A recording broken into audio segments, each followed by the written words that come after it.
Among the many books and documents in the university's David Wilson Library is a volume entitled Roll of Honour of the Men of Leicester and Leicestershire in the Great War, 1914 to 1919, which commemorates the many servicemen from the city and county who were killed during the First World War.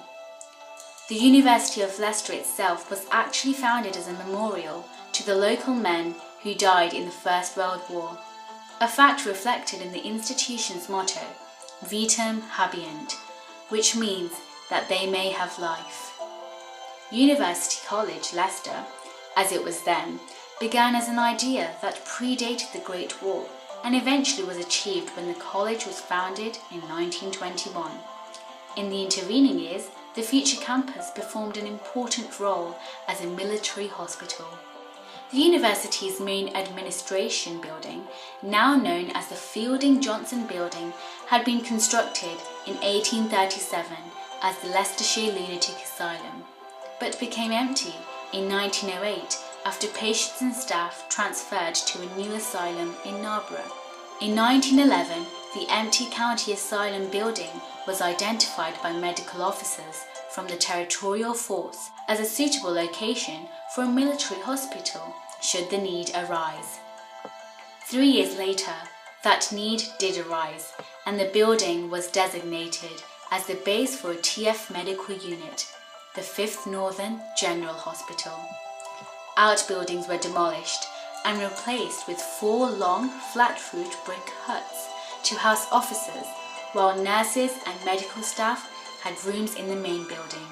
During the course of the war, the 5th Northern General Hospital expanded from this base hospital building to become a local network of more than 60 locations, including the North Evington War Hospital and the Leicester Royal Infirmary. The difficulty in increasing the staff to war establishment was considerable. Only a few trained men joined the hospital who had been discharged on the termination of their contracts. 163 trained staff were recruited during hostilities. 73 of the trained staff and 55 of the untrained staff were sent on foreign services. Valuable help was given by voluntary drivers who were always ready when called upon to convoy duty, in addition to the regular services they provided for the hospital during the day. On the 1st of September 1914, the first patient was submitted, and the first convoy, containing 127 wounded from overseas, on the 2nd of September, reached the 5th Northern General Hospital.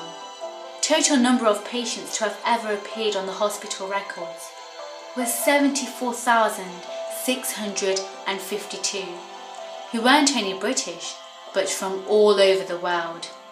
There were various war organisations in the city that put uniting energy in collecting funds in various ways for donations towards the patients, as well as showering them with the well-respected love they deserved.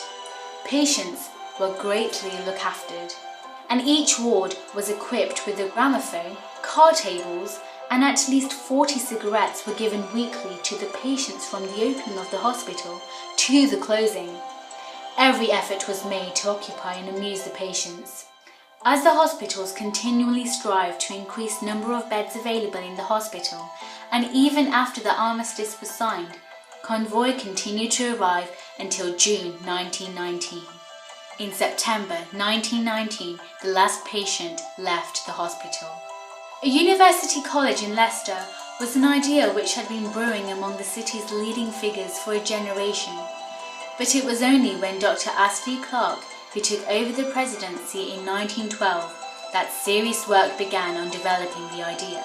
The 5th Northern General Hospital finally vacated Leicester in 1919.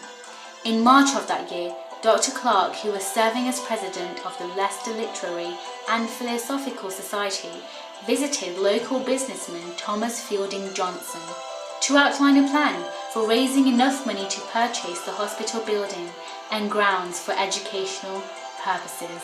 Thomas Fielding Johnson was a prominent Victorian businessman and philanthropist in Leicester. Among his many acts of generosity was the donation in 1919 of 37 acres for the university. So, To Clark's amazement, Fielding Johnson admitted that he had secretly already bought it with the intention of gifting it to the council for exactly the same purpose.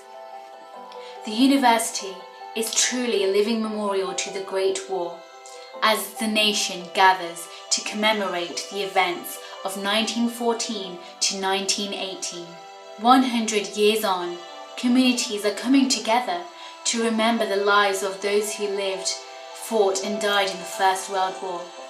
Just as the people of Leicester and Leicestershire came together after November 1918 to raise funds for a local university college which could simultaneously commemorate those who gave their lives and provide new hope and opportunities for the next and new generation.